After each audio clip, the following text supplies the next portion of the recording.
Oh, baby. It's a war zone going on in the YouTube chat right now. Just kind of looking at that during the break, man. Guys are fighting. Don't like sports making people fight, right? As far as the radio signal, we're sorry. Our main signal got affected by the winds and rain last night. We are working on that. Our crew is working hard to get that back.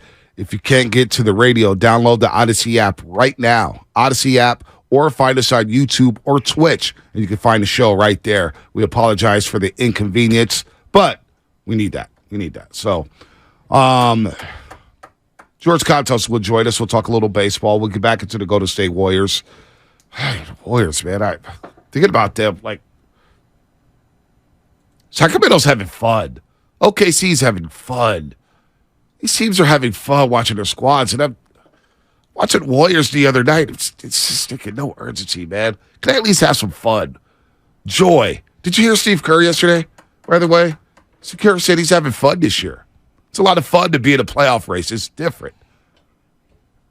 Are you having fun watching the Warriors? At times. But I also think at times it's been a struggle. A struggle. Fun. Because it just feels like there are certain possessions, quarters, games Right. they don't even care about. And so it's very difficult for me to remove my emotion of being frustrated that the team doesn't care as much as I want them to on a certain night. All right. Well, we'll play that sound after George Kontos. George Kontos joins us here on the Morning Roast. 95.7 The Game. Of course, two-time World Series champ, former reliever with the Giants, a great golfer. And the shoe game. George, your shoe game. He's going to be back on NBC Sports Bay Area this season for Giants pre and post. And your shoe game just might be better than mine, George. Good morning. Good morning, fellas. I'll tell you what, getting ready for this season, I have more people asking me on social media if I've added any new shoes to the collection outside of how I think the Giants are going to be this year. So I think I've got to step the game up even a little bit more. So what did you cop? He's got the J's. I'm well aware. I've copped a few new pairs. The ones that I really want to get, though, are my hands on those Travis Scotts, and I refuse to go pay $1,500 for them. Yeah. So those new Travis Scotts are the ones that I'm trying to, the olive ones and the ones that just got released. I'm trying to figure out a way to get those for me because I'm not going to go spend $1,500 for a pair of shoes. Did you get the Cherry 11s? I did not get the Cherry 11s. No, I did get the 85 Panda ones though. While we're on this subject, back in the day, I remember when Brian Wilson got fined for wearing orange shoes, right? Like, think of how far baseball's come in terms of allowing the expression of the shoes. Would you have been one of the people rocking Jordans as your cleats? Oh my God, absolutely. I would have absolutely been one of the guys that was doing that. You know, I think Craw always has some really nice spikes. You know, he has, you know, maybe 10 or 15 pairs that he designs every year, and he has probably 3 or 4 that he does, then he lets his kids design them. I was the guy that had a home pair and an away pair, and at the time when I was kind of still playing, and there were these shoe custom design guys who would you'd send them to your spikes that were normal, the way you'd order them from Nike, and then you'd tell them what you'd want on them, they'd draw all over them, and they looked amazing. Now you can do all this stuff just customized from yes. You know, what do you want? Boom, it's on the shoe. They make it a lot easier nowadays. Yeah, no, Crawford joined us on the Warriors pre- and post-game live during FanFest, the day of FanFest, and he had some custom 5s on, some J's. They were blue with the yellow with the Warrior colors. It's like, damn, Craw. I was like, what's up? He goes, oh, this is all the wifey. This is all wifey. Well, you got Craw, and then you got, like, you know, Matt Cain rocking Mizunos. Yeah. Looking as basic as possible. God bless Matt Cain. But you know what I mean? Like, come on, dog. Step your shoe game up. You know what, though? If Matt Cain cared even one bit about what his shoes look like, maybe he would have tried a little harder, but he absolutely could care less about the shoe game. He cared more about what he went to the stadium in, and it was whatever kind of cowboy boots he was wearing on a travel day. All right, look, I wanted to get you on because I saw you quote tweet me yesterday about Shohei Ohtani. We'll get to that. I went on the internet and said, hey, man, he should be the Giants should offer $75 million per season. Now, I don't remember the emojis because, George, I'm getting a little older, man. I'm losing track of what these emojis mean. But you probably thought, this guy's insane. Nobody's getting $75 million. To be honest with you, so I gave the shocked face emoji, the 3 shocked faces. And I don't disagree with you that much. I think 75 might be a little excessive, but right. I had this conversation with Laura Britt and with Carlos Ramirez and guys on the show that when we were kind of BSing during the game while we were watching, having conversations.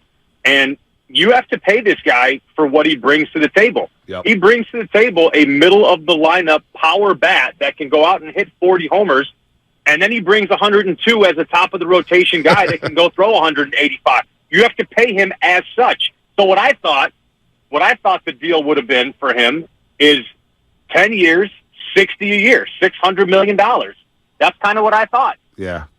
Wow. I'm with you. I mean, he's going to get paid, and his value went right up. You have to pay him for what he brings to the table, and he brings to the table somebody that's going to be in your lineup every single day, swinging the bat, and he's going to take the mound every fifth day with some of the hardest fastballs you'll see in the league, a great splitter, a great slider. I mean, this is a guy that we're talking about, and we've heard all about it during the World Baseball Classic. Obviously, we're seeing the second coming of Babe Ruth, and we've now seen Shohei Ohtani do it as a two-way player longer than Babe Ruth has, because he's done it for 3 years. The Babe did it for 2. But this is a once-in-a-legitimate lifetime player that we're getting to witness, and he makes it look easy. He's running four flat times to first base, hitting the ball 115 with exit velocity, and throwing 102 to punch out Mike Trout to end the World Baseball Classic. I mean, when are you ever going to see this again? And the seats that he's going to fill at Oracle Park, the revenue, the jersey sales. I mean, it's just, that market park share needs buzz. He will bring the buzz back to Oracle Park. I mean, the revenue that they rake in. Oh my Lord! Gosh, go ahead. No, it's just I'm totally with you, and it's funny that we were kind of like talking about the Giants, because watching that ninth inning, now I know his repertoire is deeper than him, but I hope Camilo Duvall was watching that closely. Establish the fastball, and then you throw that slider that breaks like 2.5, 3 feet at the end. I mean, that's what we're all wanting to see from Camilo Duvall, because he's got that kind of power in terms of a pitcher. So I don't know. Shohei's he's outstanding. He's must-watch television, George. I don't really have a question on that. Yesterday was just amazing for the sport of baseball, and as someone who made his living talking about baseball, and as someone who played the game like yourself, it must have been special watching that. I looked at my wife as we were sitting there watching the last at bat, and I was on social media and kind of like tweeting stuff out. But for the sport of baseball, I mean, you had the beginning of that game with Shohei leading his team with the Japanese flag. Then you had Trout leading the American team. That whole moment, like what that meant for the game, and this World Baseball Classic has been fantastic. I talked about it with FP last night a little bit, but when you have the ability to go and play for your country, it is a very, very big honor. And I did get a chance to play for Team Greece a long time ago. But had I ever been given the opportunity to wear that USA across my chest, unless I had something that was a lingering injury that was really something I was worried about, there's absolutely no way that I'm passing up that opportunity. And to go one step further, these guys just played World Series type cutthroat baseball, single game elimination, and they have a couple days off, and they have to report back to Tempe Diablo Stadium. I know. And do spring training and you know what, it matters, but It doesn't matter. Like, the next games that they're going to play that are really meaningful are hopefully in September, when they're leading the division trying to get to the postseason.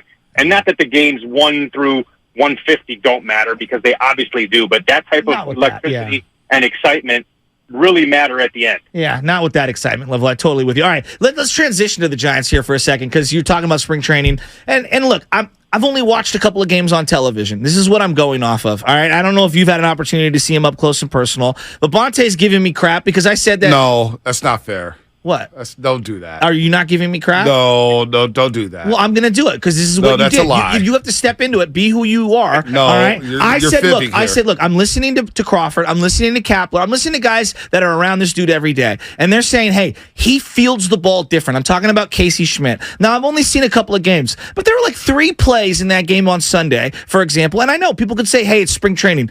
It looks different defensively. Like, he looks different defensively. Now, is the bat there? I don't know. He's batting .444 or whatever it is in spring training, and I think that's impressive. It's not the end of the world. It doesn't mean that he's going to be, Hall of Famer or any of those things. I'm really excited and optimistic for this kid, Casey Schmidt. What have you seen from him, and should I be this optimistic? I think that you can always take the positives out of spring training, and whenever a guy's doing something very good, I think you should pay attention to it. I think when it's on the other side of it, I'll use Mike Yastrzemski as an example right now. We know that Mike Yastrzemski is a very good baseball player. He hasn't quite gotten the hits yet so far in spring training, but I'm not worried about Yaz because this is spring training. When you have a guy like Casey Schmidt, he's done all the right things. He's hitting well. Javi Lopez told me a long time ago, because I always got suckered into the spring training, this and that, like, how am I doing in camp? And he's like, hey, man, this is a chance to get ready if you're going to be on the team, or this is a chance for you to do whatever you can to showcase yourself, to maybe make an audition to make the team or to be an option.